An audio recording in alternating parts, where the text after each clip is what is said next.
welcome back to my channel. It's Olivia Aimee here, and I really hope you're all well. And today I am going to do my anxiety video. I did one of these a couple of months back. I didn't feel like I did it very well. The subject of my anxiety, everything like that, still gets me quite upset talking about it because of what I went through with it. I just feel like I would rather tell you more happily than how sad I felt and how sad I looked in the video.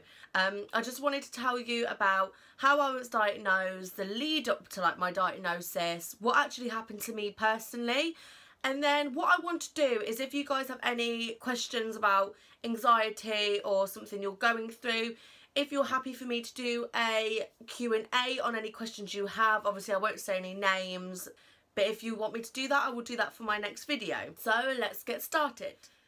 So I started my sort of anxiety and things like that, I think it was around the age of about 9.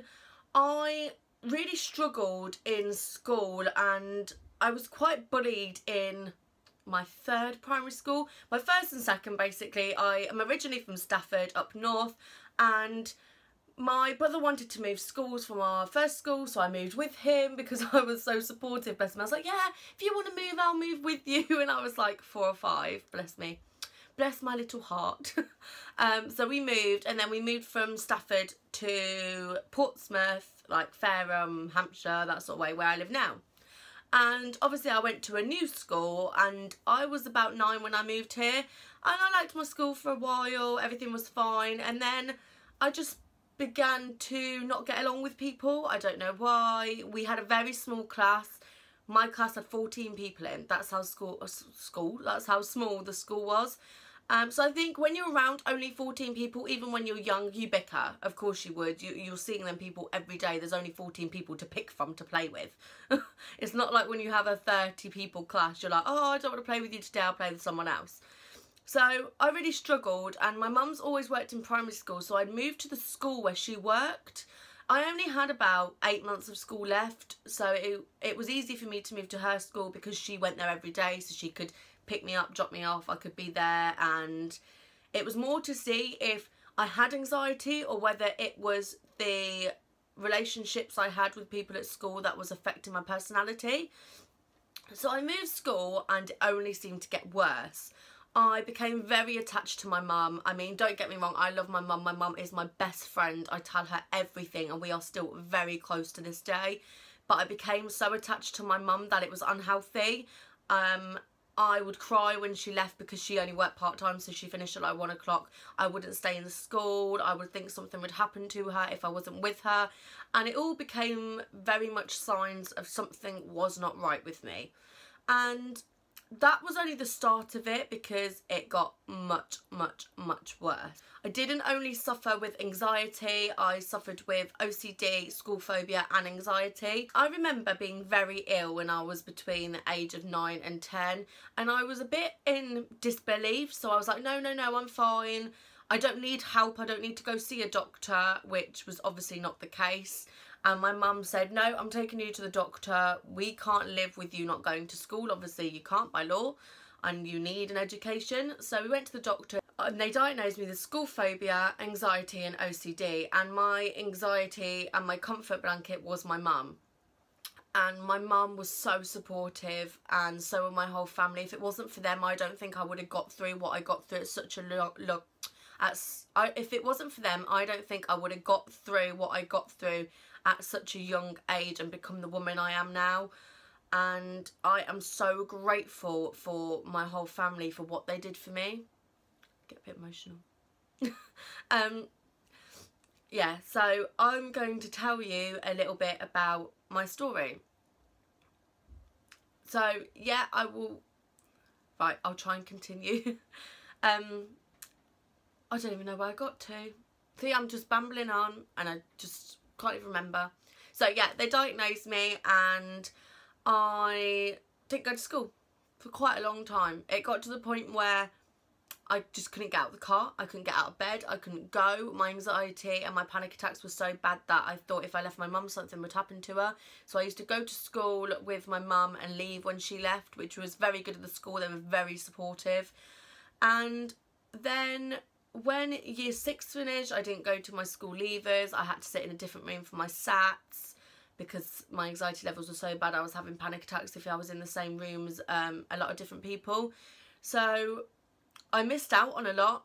I didn't go to my school leavers, which probably people look back and go, that isn't really a big thing. It was only year 6. But not being able to do it is quite a big thing for me. I think at least if I'd had the opportunity to be able to go and be well enough to, then at least I could have gone, oh, I don't want to, or yeah, that's really good, it's life experience.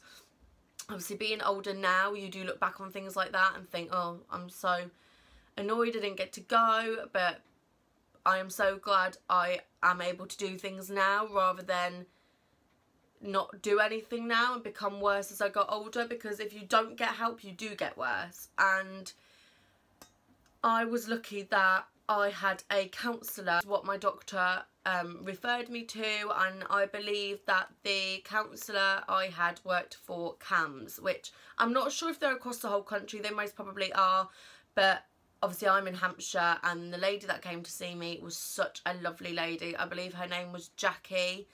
I will try and get all the bits of it right, but I haven't had a counsellor since I was about 13 now, 14. And obviously now I'm nearly 21. So she was so amazing. She got me to actually talk about my feelings to somebody who wasn't my family, because your family are very understanding, but I feel like sometimes family can baby you in a way and be like, oh, it's my daughter, I love her, I don't want anything to happen to her. And you don't always admit all your feelings to your family because you don't want them to be worried about you or anything like that. So when I had a counsellor, I spoke to her about everything, and she did some brilliant exercises with me. She got me to write my feelings down and what was actually going through my head. It got to a point where my panic attacks were so bad, she got me to do breathing exercises. So when I felt like a panic attack was coming on, she'd get me to breathe in, hold it for like 10 seconds and slowly breathe it out, and keep doing that until my body started to calm down. Because when you have a panic attack, it's all the adrenaline. So your heart starts to go faster because your adrenaline is going, because you're getting panicked. It's a bit like, let's have an example. It's a bit like when you're going to ride a roller coaster and you're scared and your heart's like, oh, do I really do it? Do I not do it? Your body goes into that, adrenaline kicks in, and she really helped me with those breathing exercises. I still do them to this day. My anxiety is still bad. I went through a stage where I didn't really suffer with anything. Obviously it was still there, and my counsellor did say, yes, I'm better, but you will still have blips. It's never going to go away. It's something you're diagnosed with and it's still going to be there. So more my anxiety these days is like being ill. I'm a hypochondriac, and I mean a hypochondriac. Like, I have a pain in my leg and I'll like think of the worst case scenario or something like that. And I'm really glad that I have such a supportive family and such a supportive boyfriend, because they do put up with a lot for me. They're like, Liv, calm down, you're thinking way too far into it. And yeah, I do panic, I do ask a lot of questions, and as you may know, me and Merrin go to a lot of events like Legends of Gaming, Insomnia. It's very hard for me at those sometimes because I struggle when I'm around a big crowd. If I feel ill or anything like that, I panic and I need to just be like on my own, or I need to go and sit down and just breathe and not have loads of people surrounding me. And I had a bit of like a panic attack at Legends of Gaming. Wasn't anything severe because I have had really severe panic attacks, but Merrin could tell. I was like, am I hot? Do I have a temperature? Do I look ill? I asked so many questions, but they are so supportive. I will tell you a little bit about my OCD. It was very bad, extremely bad. It used to take me over 10 hours to get dressed in a day, and that was very hard for me. I didn't leave the house for 5 to 6 months, and I remember once we did go out, I really psyched myself up to go out. And I remember we only literally went across the field because I've had to shut my blinds because the weather's been wonderful, but like I started filming it, started chucking it down, so it was really bright but really horrible weather. But you would see from my window, I live like on the back of a massive cornfield, and across there we have a strawberry field where you can go and pick strawberries. I remember my mum said, right, we'll just go strawberry picking, you're across the road from the house, you'll be fine, we can come home if you want to. So I got dressed, which took a good couple of hours. Everyone waited for me, and we got there and I had a full-blown panic attack. Can't remember what it was about. I'm pretty sure it was just the fact I was at the house and I couldn't deal with it. So my mum took me home. She wasn't annoyed, but I think because it was starting to control her life as well, and it was starting to get her quite down because I always wanted my mum with me. So if that meant me not leaving the house, that meant my mum not leaving the house. And obviously that can be quite like a big impact on her career and her personal life. Of course, she has a life with my dad. She had my brother, who was then about 15, 16. She had everyone else to look after as well as me. So it was quite upsetting.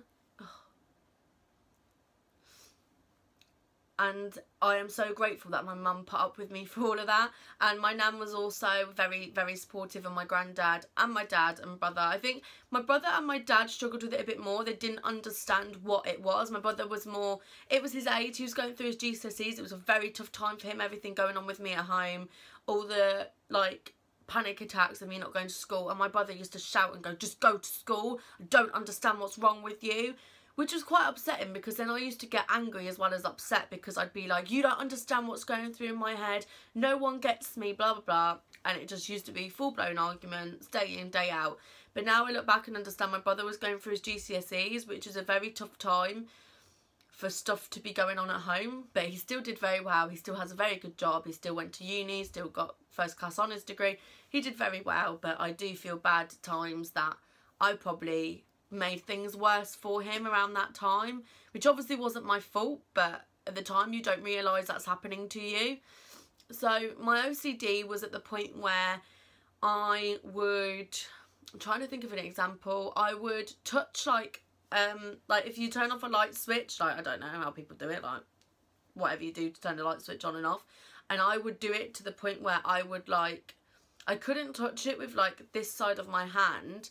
I'd have to then touch it with my knuckles, and like I would do it about 100 times. It used to wear me out. I mean, I got into bed and got out of bed about 50 times in a night because my OCD was that bad that I would think something was going to happen if I didn't do it. It's quite a big thing for me to be telling YouTube about this. I don't go really into any detail with anyone because it upsets me. In a way, I look back on that part of my life and I always say to my mum, that's not me. I didn't feel like that was me. Like, for the woman I've become today, that I work, I have a career, I have my own car I pay for, I've just done all my room up, that obviously still live at home at the moment, but I've done that all up, paid for it myself.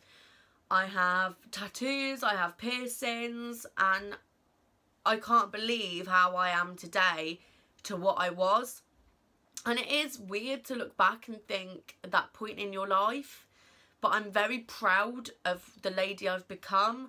I know that can sound quite big-headed, but if you suffer with anxiety quite bad when you're younger and OCD and everything like that, if you are to the point where you can work every day, I mean, I go to work every single day, obviously, except when I'm ill and I can't go in, but to be able to do that, to looking back years ago and not even be able to walk out the front door is a very big thing for me. And my family are very proud of me. I mean, we don't talk about it very often because it upsets me and I do well up. But they always say they're so proud of the woman I've become, which is just a lovely thing. And I wanted to share this story with you because I know my other anxiety video I did, I had a lot of people commenting about similar things they're going through, and I want this video to help people to, if you are suffering, don't suffer alone, go and speak to somebody, get a counsellor, have that someone who isn't your family to talk to, or if you did want to talk to me about it or say how you feel, sometimes it can just make you feel that bit better talking to somebody who you're not related to, you don't really know, and who's been through similar things. I remember that years ago I had social media. I haven't had social media for a long time, just personal preference. I don't really like it. Obviously I am going to get it for my YouTube channel, but I don't have it personally. And I spoke to a girl who I'm obviously not going to name, who went through exactly the same thing, went to a completely different school, had to move schools, and we just spoke about it for hours and hours and hours, and it was so nice to speak to somebody who knew what you meant, because I feel like she was going through the same thing and she didn't really know why, and she didn't really know who to talk to, but she was very close to her mum as well, so she did have her mum But it was very nice to speak to somebody who could sort of say, I know what you mean. I know what's going through your head. You are not alone. And you're not the only person in the world who has this problem. Because I did go through a stage where I thought I was the only person in the whole of the world that had this problem. And obviously, you're not. When I was like 13, 14, YouTube wasn't big. Not how it is now. Like, I go to bed and obviously watch so many YouTubers. You could probably see my TV in the background. It's got YouTube on because I've been watching YouTube all morning while I've been getting ready. So I couldn't go and watch videos of people saying like I am. That's why I want to do this video, to help people. For people to be able to say, I'm going through that. Your story makes me feel so much better, that I can relate to you and that it will get better. That's what I want this video to get like the point across, is that it does get better. If you do something about it, well, you can.